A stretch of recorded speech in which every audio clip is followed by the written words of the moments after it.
The door is thicker than it should be. Oak, iron-bound, etched with a royal crest no one really respects anymore. Behind it, silence. Not the kind of silence that feels peaceful, the kind that hums, the kind that makes your skin pull tighter across your bones. You stand still, trembling. You've been cleaned, powdered, dressed. You don't know what for. No one tells you, only that the king has summoned you, that you're to obey. The corridor behind you is empty, but you know you're not alone. Someone is watching, always. You can hear breathing, yours, maybe not yours. Your fingers tremble, you clench them, you raise your hand to knock, and then the door opens on its own. No herald, no trumpet. Just that yawning mouth of polished wood giving way to flickering lamplight. You step inside. He doesn't rise. He sits at a low table, draped in red velvet, with a list in his lap and a pen between his fingers. Not to sign treaties, not to command armies, just to mark names. He doesn't ask your name. He already knows it. He asks if you're cold. He says you should sit. He says nothing about why you're here, but the way his eyes crawl over your skin answers every question you never voiced. There are no guards in the room, no attendants, just you and him. The door closes behind you, soft and final. He picks up a bell. You realize this isn't about you at all. It never was. This is a performance he's staged many times before, and you've just been cast in the next scene. He was born into gold and silence. The halls of El Escorial were lined with portraits of men who wore crowns like burdens and smiled only in oil. The boy who would become Ferdinand VII walked those same corridors, hearing more whispers than lullabies. His father, Charles IV, wore the title of king but not the weight. He preferred hunting, painting, anything but ruling. Power slipped from his fingers long before he realized it. He relied on favourites, men like Manuel Godoy, who spoke softly and took what they pleased. Ferdinand saw it all, and he learned. He learned that a crown means little unless it comes with fear. He watched his father yield to advisers who were neither noble nor brave. He watched courtiers bend themselves into shapes that pleased the moment, not the throne. Men were rewarded for flattery. Women disappeared for asking too much. No one spoke plainly. No one moved without watching the shadows first. His mother, Queen Maria Luisa, never seemed to blink. Her presence chilled rooms. Some called her strong, others dangerous. She whispered behind fans. She smiled too often. She held grudges like jewels. At night, Ferdinand heard arguments behind closed doors, his father pleading, his mother laughing. Servants carried bruises they never explained. Food tasters grew pale. No one trusted the wine. He understood young that safety was a performance. Emotion was a liability. Love was a weapon waiting to be turned. And pleasure? Pleasure was private. He began to collect secrets the way others collected coins. Who touched whom? Who owed favours? Who cried in the servant quarters when they thought no one could hear? He kept notebooks, filled them with names. He watched his father lose control of a kingdom without ever raising his voice, and he vowed never to be that soft. When the war came, when the French occupied Spain and Napoleon crowned his own brother king, Ferdinand played the patriot. He let himself be exiled, let the people believe he was a captive prince longing to return. But even then, especially then, he wasn't broken. He was waiting. And when he came back, he did not return as a boy. He came back as a man who had learned what fear could buy. She was 16, like him, pale, devout, and carefully chosen. Maria Antonia of Naples, a match forged by diplomats, sealed with prayers, and handed over like a parcel wrapped in silk. Her eyes never rose above his chin. Her voice rarely rose at all. She entered the palace knowing her role: obey, bear children, be quiet. At first she tried. She prayed before meals, smiled when summoned, dressed modestly, moved softly. She addressed him as Majestad, even in private. She praised his decisions even when they made her flinch, but he did not want praise. He wanted obedience, blind, pliant, unconditional. He didn't want a queen, he wanted a mirror, and she couldn't be that. Maria Antonia spoke with the priest too often. She visited the kitchens to ask if the servants had enough bread. She cried once, publicly, after seeing a prisoner whipped in the square. That was enough. The king withdrew. Servants noticed the shift. Her food changed. Her schedule altered. She no longer received invitations to royal events. The court grew colder, more watchful. She seemed thinner. Then she stopped appearing altogether. The official word was illness, something vague, something feminine, a weakness of the stomach, perhaps nerves. She died quietly in her chambers without her husband at her side. No autopsy was ordered, no inquiry made. The court chaplain led the funeral. The king did not attend. When asked, he said she had fulfilled her role. Within 2 weeks, a list of noblewomen was circulating, younger, more obedient, less pious. Ferdinand selected his next bride as though choosing upholstery. He pointed, approved, and moved on. Maria Antonia was buried in a sealed tomb beneath the basilica. Her name was chiselled into stone and never spoken again. No one whispered. No one questioned. Not in that palace, because everyone understood. Silence is safer than suspicion. The king's pleasures were not spontaneous. They were scheduled, controlled, scripted like liturgy. Each evening, at the same hour, the corridor to his chambers emptied. No guards, no footsteps. Just the distant echo of a door closing and the smell of jasmine water rising from behind the velvet curtain. Inside, the world was different. The king became something else, not just a ruler, but an orchestrator, of obedience, of silence, of submission. He didn't ask for love. He didn't even ask for desire. He demanded performance. Every gesture was rehearsed. Every word had its proper tone. The women who entered his rooms, servants, nobles, sometimes actresses brought in quietly from the theatre districts, knew they were not there to speak. They were there to listen, to obey, to flinch, or not to flinch depending on what pleased him that week. He kept a book, a ledger of behaviour, who obeyed without question, who asked for too much, who cried too early. Punishment was private, but its effects were not. Whispers drifted through the palace like smoke, bruises hidden beneath lace, hair cut short as shame. A girl seen limping after being dismissed, another sent away to a convent with no farewell. And yet, others remained. Because there were gifts too. After a particularly silent evening, one girl received a ruby comb, another a gown laced with pearls. A third was given a private chamber closer to his own, an unspoken promotion. The message was clear. Silence is rewarded. He spoke little in public, but in private his voice changed. It slowed, lowered, became thick with command. He gave instructions the way generals give orders, precise, non-negotiable. One hand raised meant kneel. 2 fingers tapped the armrest meant disrobe. When he laughed, it was never with joy, only satisfaction or surprise. And it always ended too quickly. Servants never looked him in the eye. They bowed, nodded, retreated. They knew better, because there were stories. One chambermaid said she saw a girl locked in for 3 days, only to emerge with her hands trembling and her voice gone. Another claimed the king once made a woman reenact the same scene every night for a week.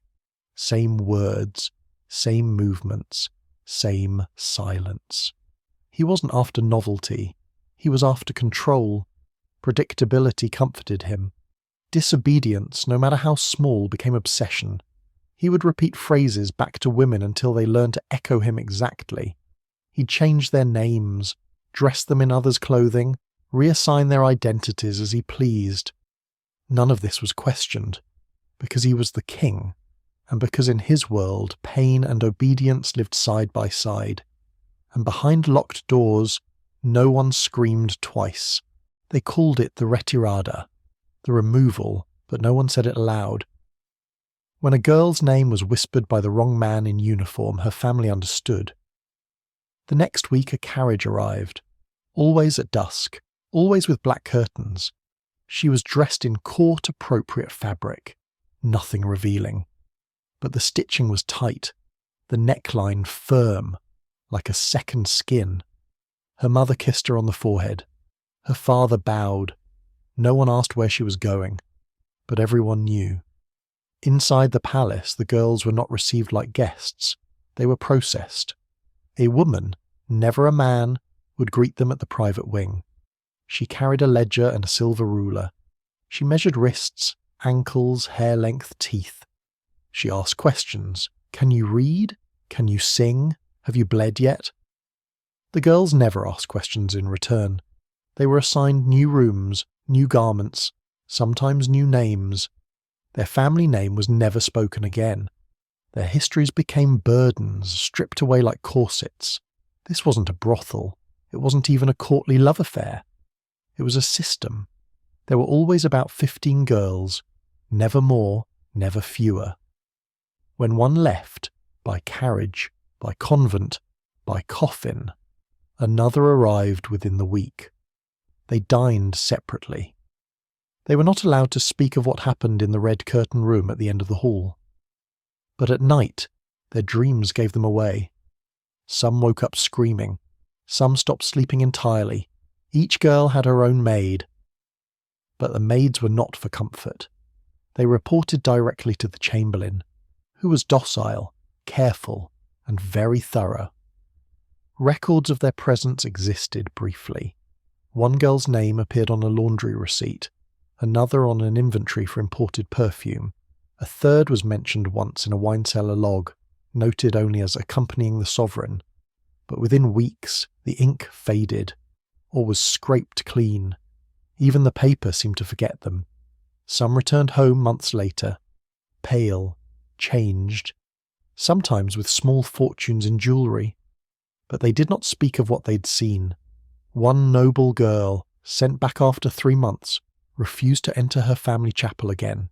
She wouldn't kneel, wouldn't pray. She burned her court dress and never wore colour again. Another wrote a letter to her sister, a single line. He speaks as if God were watching. But I think he left the room long ago. Others never returned. No explanation was given, no death recorded. Their names were spoken once in private, then sealed inside silence. When the king walked through the garden with his harem behind him, he never turned to look. He waved to the courtiers, he nodded at generals, he smiled at priests, but the girls behind him were shadows. They followed like ghosts, and when one fell out of favour, she disappeared. The others adjusted. The harem wasn't love, it wasn't even lust, it was memory control. Ferdinand didn't want women. He wanted reflections, mute, rehearsed, responsive only to him. A gallery of obedience in human form.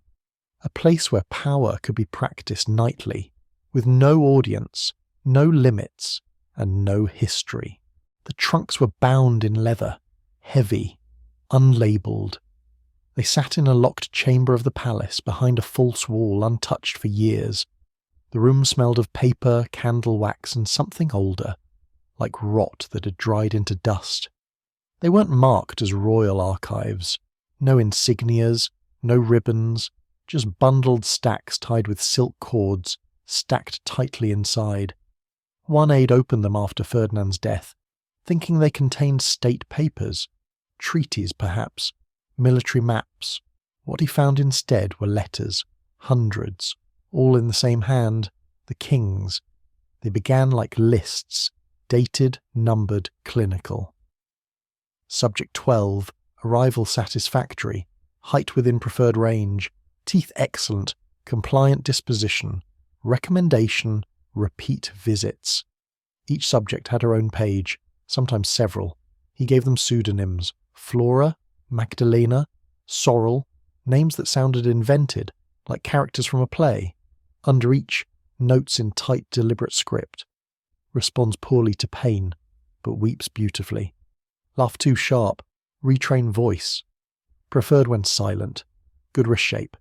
Too much curiosity, correct. Some pages had small sketches, not faces, never full figures, just isolated features, a mouth, parted, a heel pressed down, the curve of a shoulder, as if he were documenting furniture. Other pages detailed schedules, rotations, who was seen on which day, what scent they wore, what position they used to kneel. In one letter he recorded his satisfaction like a court report. Evening of 14th, subject 9 wore emerald silk, applied scent as instructed, recited prayer mid-gesture. Unexpected, strangely pleasing, increase frequency. Some letters were longer, pages of description written not for others, but seemingly for himself, memory logs, a way to relive every moment without relying on anyone else's version. But not all entries were satisfied. A girl too slow to undress. Another asked to leave early. One had scratches from previous punishment still visible, displeasing. There were even rankings. He'd created his own taxonomy, not just of beauty, but of obedience, demeanour, pain tolerance, silence. They weren't romantic, they weren't pornographic, they were bureaucratic, each woman a case file. Some bore fingerprints at the corners, as if he'd reread them often. Others had wine stains, one had dried petals pressed inside, but none had replies. These weren't love letters. There was no expectation of being read by anyone but him. He wasn't writing to preserve their memories. He was preserving control. If one girl died, her file stayed. If she escaped, the record remained. As if the writing could trap them in time.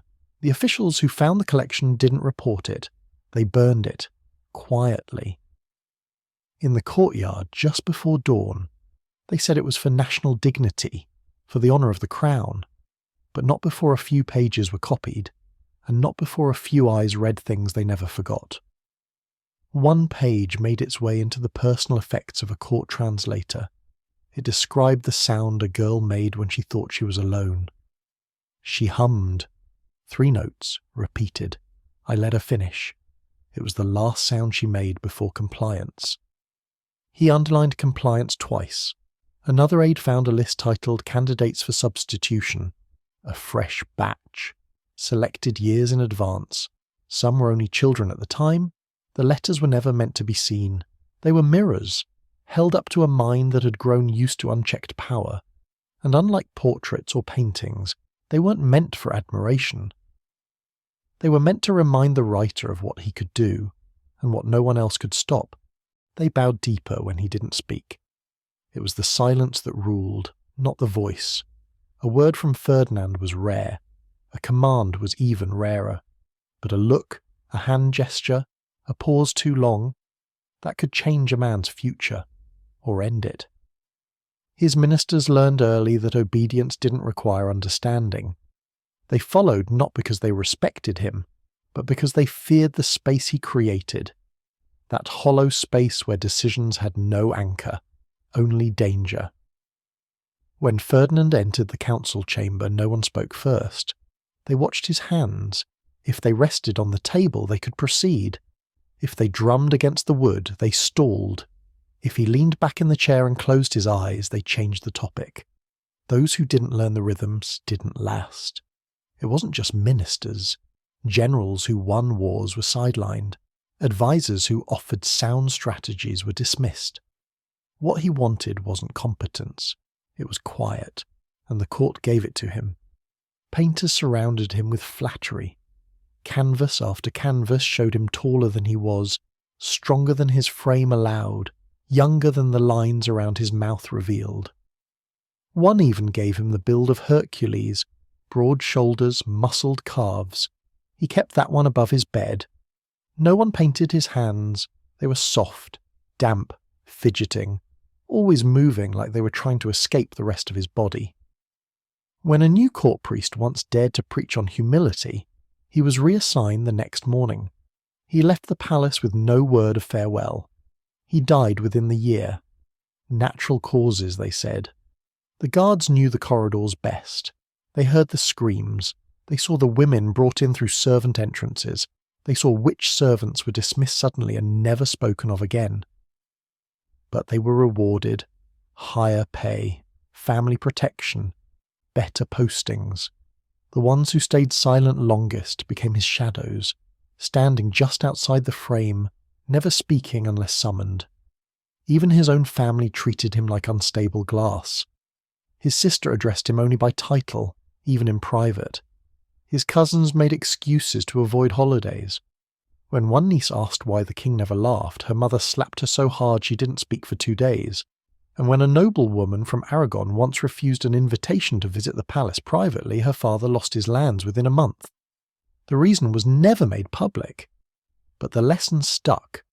What held the court together wasn't structure. It was fear. An invisible lattice built from secrets and performance. Each person had a role, the flattering painter, the obedient priest, the agreeable general, and behind them, a wall of vanished faces, people who had questioned something once and had simply stopped appearing. Ferdinand didn't rule by fire, he ruled by cold. You didn't burn under him, you froze, slowed, withdrew. You learned not to react, not to ask questions, to nod when others nodded, to agree even when your stomach turns. And when he did speak, rarely, it wasn't loud, but it echoed, because by then the room had emptied itself of resistance. He had made the court not a place of governance, but a puppet theatre, and everyone learned to move when he pulled the string. She was 15. When the wedding was announced, the capital erupted in official joy. Fireworks, songs, scripted declarations of national hope. But in the private salons of Madrid, no one was fooled. They whispered her name the way one might whisper a funeral date. Maria Cristina, pale-skinned, bookish, carefully raised by distant relatives to know her place, to smile softly, to answer questions with downcast eyes. She'd written in a letter weeks before the wedding that she hoped her new life would bring peace. That letter never reached anyone. On the day she arrived at court, the halls were silent. No music, no drums. She was led through the back entrance, escorted by 2 women who spoke only when spoken to. Her bridal gown was French, lace too heavy for her small frame, pearls tight across her collarbone. She tried to smile. He didn't smile back. He examined her as if inspecting livestock, walked around her once, said nothing, then left the room. That was her introduction to marriage. The palace became her world, though not in the romantic way young queens are promised. She was forbidden from walking the gardens alone, forbidden from writing to her family. Her bedroom was moved twice in the first month, closer each time to his.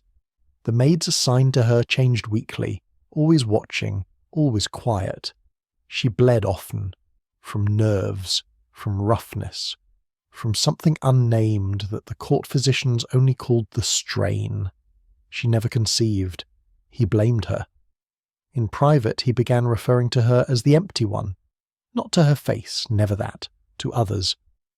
But she heard. In a place that echoed every whisper, there were no secrets. She begged once, quietly through a trusted servant, to see a priest. The request was denied. She wrote letters. They were taken. She cried, and learned not to cry where anyone could hear. Once she tried to leave her chamber at night without permission. A soldier stopped her. He didn't speak, just placed a hand on his sword and shook his head. She turned back. Over the months, her reflection changed. The softness in her cheeks hollowed. Her posture shrank. She began wearing veils indoors. She stopped asking questions. When he became ill, she was summoned daily, made to sit beside his bed, smile while he coughed, whisper comforts while he gripped her wrist too tightly. She wore perfume because the stench in his room made her gag. When he finally died, she didn't weep. She sat in silence, for hours, not from shock, from calculation, from exhaustion. No one asked her to speak, and she didn't. She aged rapidly. Within 2 years, she looked 10 years older. Photographs taken later, when they were finally allowed, showed a woman drained of colour, expression, presence. Her eyes were always turned slightly away from the camera. She never remarried, never spoke publicly about her time in the palace.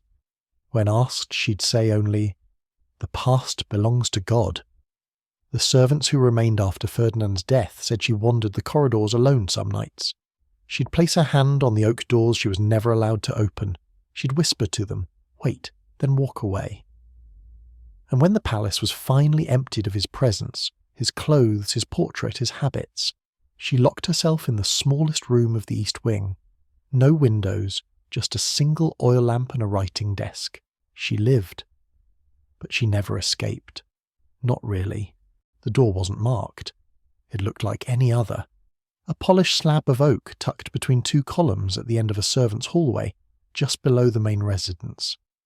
No guards stood outside. That would draw attention. Instead, 2 men in black uniforms stood farther down the corridor, silent and still, as though guarding nothing at all. But behind that door, the rules of the palace changed. There was no court etiquette, no priestly eyes, no diplomatic guest to impress. What lay beyond was Ferdinand's private theatre, built for an audience of 1. The staircase curved sharply downward. The stone walls, damp and silent, swallowed every echo. There were no windows, no fresh air, just the smell of oils, candle wax, and something fainter. Metal, leather, maybe blood. The first room was quiet. A single velvet chair sat in the centre, surrounded by angled mirrors. Not the kind used in royal dressing rooms. These were designed to distort. One stretched the reflection unnaturally tall. Another compressed it. Some were angled toward the ceiling. Others faced the floor. Beneath the chair was a shallow drain. In the next room, instruments, not medical, not decorative. They had been made clearly for use, but for what exactly, no one outside that door could ever say for certain. There were manacles built into the walls, some shaped for wrists, others for ankles, one set far too small, iron rods with polished ends, hooks suspended from beams, a table carved with grooves, like a butcher's slab but far too ornate to be utilitarian. Some items came from abroad, Persia, Venice, even Africa. They were custom-made, according to one former blacksmith who had been paid handsomely and then exiled. He never forgot the blueprints he was shown, said they were not for justice, not for healing, only for theatre and pain. The third chamber was lit differently. The ceiling shimmered, a reflective copper dome that glowed gold in the candlelight. Along the walls, tapestries, not of saints or kings, but naked bodies, twisted in poses that blurred the line between art and agony. Imported, perhaps, or commissioned. No records remain. A bed stood in the centre, not wide, just long enough for one body. At its base, cushioned stools, kneeling height. Witnesses who served meals to that room, briefly and silently later confessed. There were sometimes ropes left coiled on the floor, sometimes garments. Once, a pair of tiny slippers embroidered with pearls. Ferdinand entered those chambers often, never announced, never followed. Only certain companions were brought in, girls from noble houses, women from distant provinces. They were seen entering, led silently by guards. Some came out pale and trembling. Others didn't come out at all. When asked, the guards said nothing. When pressed, the courtiers looked away, and then he died. Within hours, orders came down. The rooms were to be dismantled, quietly, immediately. The mirrors shattered, the furnishings burned, the instruments melted down and buried. No inventory, no official record, not even a priest was summoned to cleanse the space. One servant, old and half mad, whispered that the walls had to be scraped, that they wept when touched. that something had soaked into the stone itself, something that would not leave. Today, no part of that wing remains.